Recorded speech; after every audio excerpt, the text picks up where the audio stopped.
All right, we are beginning our Faith Rinngold project. This will take us 2 full art days to finish. So to start today, we are going to make this background where we are going to be flying. So as you are working on this project, I am going to be coming around and taking your picture of you flying. So we just talked about like what kind of poses we could use for that. On this blue paper, we're going to make a city at night. So our buildings, for the most part, should probably be squares and rectangles. And they can be skinny and short, or they can be a little bit wider and taller. We want all of our buildings to be touching the bottom of the paper, so it doesn't look like any of them are floating. So I've just cut out several squares and rectangles, and I'm going to kind of arrange them into a composition. So that's just the arrangement of what I think looks good on my paper. You can have some come up and touch the top. I'm noticing that that has a little bit of some ripping at the bottom, so I'm going to trim that. You could have buildings coming behind another building. So you notice how I tucked that one back so it looks like this one is in front. You could have buildings that are a little bit shorter, and maybe this building is going to overlap that tall one a little bit, and then behind it I could still have more buildings. So layering is going to make it look like your project has some space, some depth, like you could actually fly in and out of these buildings. I could even add more in here. So it's okay if you see some spaces between your buildings, and it's okay if you have some behind them, like there is another street happening in your project. So I'm going to keep kind of arranging these, and when I come back I will have them all glued down so that they aren't going to move anymore. So there is not a set number of buildings that you need in this project, but the more that you have, the neater it looks for the spacing. Optional is that bridge, the George Washington Bridge. You do not have to have it in your project. I'm going to make mine look like it's in the background. So a bridge does float, so I can see I'm going to have part of the bottom here, and I can tell that it's really hard to see this on the video. So I would start in pencil if I were you. I'm going to use crayon so you can see what I'm doing right away. I see the bottom of the bridge in between these buildings. So it's kind of a horizontal line coming across, and the bridge needs to be supported. So I might see those towers coming up from behind the buildings. And it looks like there's a giant like smiley face that connects those towers. Those are just cables that we learned about in the story today, Tar Beach. So those cables are connecting the towers, and you would see tons of cables coming down as well. So I would start in pencil if you want to draw this bridge, just to make sure you got it correct. And then all I'm doing is I'm using a black crayon to make it look like a silhouette. That's a choice. Now you have yellow paint and white paint at your table spots. So I'm going to use the end of the paintbrush with the yellow, and I am going to stamp dots on some of my buildings. And that's just going to look like there's lights on at nighttime. So this is kind of looking like the banner that is in the hallway this school year of the silhouette of the city. So some of your buildings could be completely black. Some of these dots are bigger than others, and that's okay. Maybe the lights are brighter in those.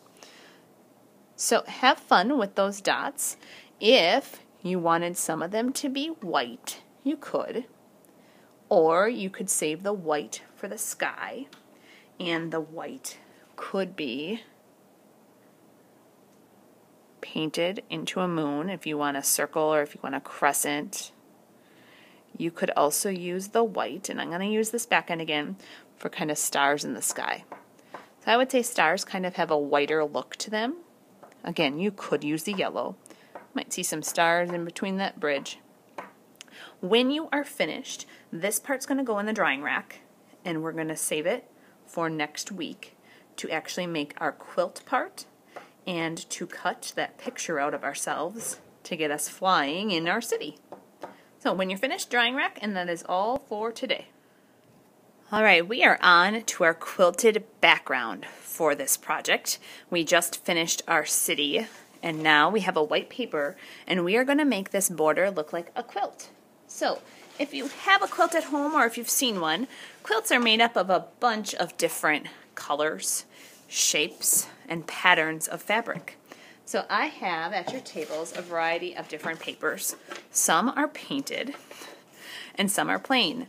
So what I'm going to do is I'm going to cut some of these papers into different geometric shapes. So mostly rectangles and squares. You could have some triangles if you'd like. So what I'm going to do with this is, as soon as I have a pretty good pile of a variety, different types of paper, I am going to start to kind of arrange them and glue them onto my paper. I'm looking for some yellow in here. So I have some painted papers, I have some solid colors. So I'm going to glue them around the border. As I'm putting them on here, if they are not lining up in a nice straight line, that's okay, because the blue paper is going to be glued on top of here, and it will kind of cover that up. It's okay if there's a little space between the papers. When you get down to the corner, you want to make sure you have a piece that lines up in the corner. So maybe I might flip one of these the tall way. Okay, so I'm going to go ahead and I'm going to glue paper all around the border. I mentioned that you could have triangles, so I just sliced or cut that piece of paper long and skinny into a diagonal. You could do that as well, but you would need to match them up with a different color. Okay, so you might not want to do that everywhere on your quilt, but in a couple spots it's going to add a cool effect. When I come back, the border will be glued down. So every piece I was gluing on, I was flipping it over and putting the glue on the back just to make sure I didn't have glue oozing out in between all those shapes. So before I start to add patterns onto those papers to make them look like fabric or quilt pieces, I'm going to glue this background down, because you can see that it does overlap on top of these shapes. And I probably don't have to add patterns on top of the whole shape because this paper is going to cover it up a little bit. So gluing on the back. At this point you should also have your picture of yourself that you're going to cut out really well. I don't have one for this example, but you can see on this paper I tried to cut as best as I could around my body. If I have some, or you have a little bit of white space showing, that's okay. And don't try to cut out in between every finger. That'll be really hard. I would just round those shapes off. You can glue yourself overlapping a building. You could glue yourself kind of tucked behind one if you wanted to try to peel one up. And you could be sideways or you could be laying flat. Really, it does not matter where you are putting your picture of yourself.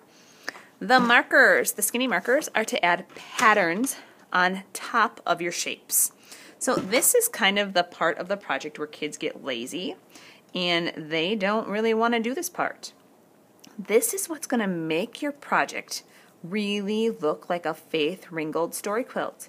If you can take your time and have every paper look different with a different pattern. So polka dots, stripes, zigzags, plus signs, plaid, dots, moons, stars, hearts, you name it. You could fill those papers up with different patterns. I have seen kids go crazy on this part and just get lazy and make their project look not as great as it could have. So be creative, be inventive. Every swatch or every fabric should look different. Maybe some of them you leave. If you've used painted papers, maybe one looks like that. Maybe you add a pattern on top of one of the painted papers. You get to be the quilter and the designer.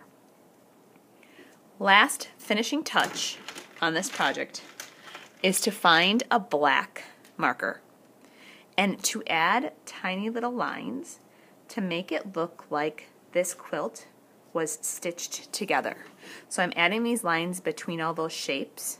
Kind of looks like thread that stitched it together. Adds a pretty cool effect. So at this point when you're finished, every square looks different. Your black lines are there and stitched, and you have your picture of yourself on there. At that time, I got paint on that story, you can begin your story. If I could fly, I would fly too, and you get to make up the rest. So mine says I would fly to Paris, France.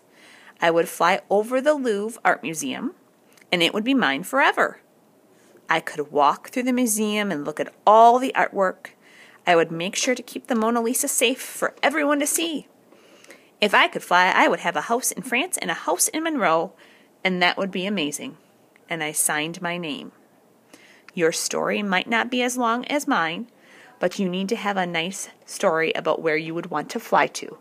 It can be pretend, it can be real, but it should not be someplace close that we could drive to. When you're finished, these are going to go in the drawing rack or on Mrs. Cleary's table. She'll let you know.